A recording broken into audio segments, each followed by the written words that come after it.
বিচ্ছেদ খতম হচ্ছে না এবং কেন এই বিরহ বিচ্ছেদ এত দীর্ঘ হলো? ধারণা করছি আমাদের পূর্বপুরুষ হজরত ইব্রাহিম ও হজরত ইসমাইলের ঘটনারই পুনরাবৃত্তি হতে চলেছে।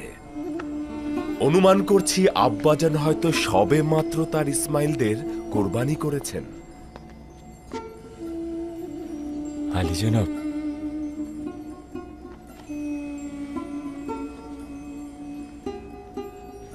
কে এই জুব্বাটি আব্বাজানের নিকট নিয়ে যাবে?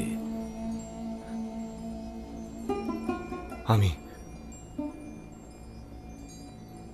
যদি আব্বাজানের দৃষ্টিশক্তি আবার ফিরিয়ে দিতে পারো তাহলে তোমাদের ভুল থেকে অনেকটাই নাজাত পাবে।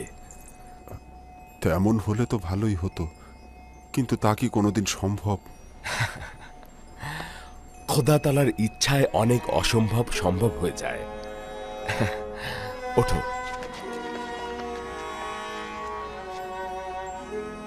এই সে জুব্বা যেটি আমাদের পূর্বপুরুষ হজরত ইব্রাহিম থেকে আমাদের দাদাজান হজরত ইসাক পেয়েছিলেন। লাবি, এই জুব্বাটি দ্রুত আব্বাজানের নিকট নিয়ে যাও। জুব্বাটি আব্বাজানের চোখের উপর পরশ বোলাবে। খোদা তাআলার ইচ্ছায় আব্বাজান দেখতে পাবে। আব্বাজানকে গিয়ে বলবে সকল বনি ইসরায়েল ও তাদের আত্মীয় স্বজনদেরকে একত্রিত করতে এবং খাদেম ও পশুর পাল নিয়ে মিশরের দিকে রওনা হতে। আমি মিশরের মহামান্য বাদশাহ অখনাতুনের সঙ্গে এ নিয়ে কথা বলেছি।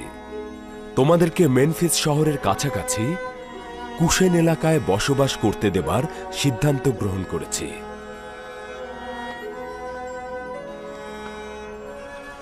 মালিক, আমার ভাইদের সফরের মালামাল প্রস্তুত করুন। জি আলী জনাব। দ্রুত যাবে।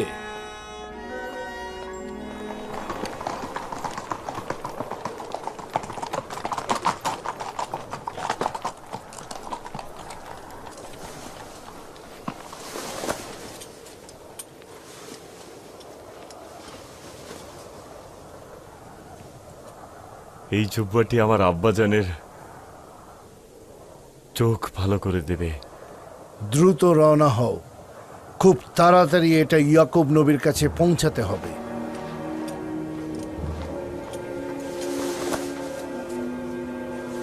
খোদা হাফেজ। খোদা হাফেজ, আবার দেখা হবে। হে প্রিয় বাছাধনেরা, দুনিয়া শুধুমাত্র কেনান নয়, অসংখ্য শহর রয়েছে। দুনিয়ার বিভিন্ন প্রান্তে অগণিত বাদশার হুকুমত রয়েছে। কিন্তু এমন একদিন আসবে যেদিন সারা জাহানে একজনের শাসন ও হুকুমত কায়েম হবে। সমস্ত জাহানের শাসক যিনি হবেন তিনি সর্বশ্রেষ্ঠ ইনসান এবং তার হুকুমত হবে জাহানের সর্বশ্রেষ্ঠ হুকুমত। দাদাজান, এই শাসকটা কে হবে? তুমি কি শামুনের পুত্র জার্গো? হ্যাঁ দাদাজান। জানি না বাছাধন, তবে এতটুকু জানি তিনি বান্দাদের মধ্যে সবচাইতে বিশুদ্ধ।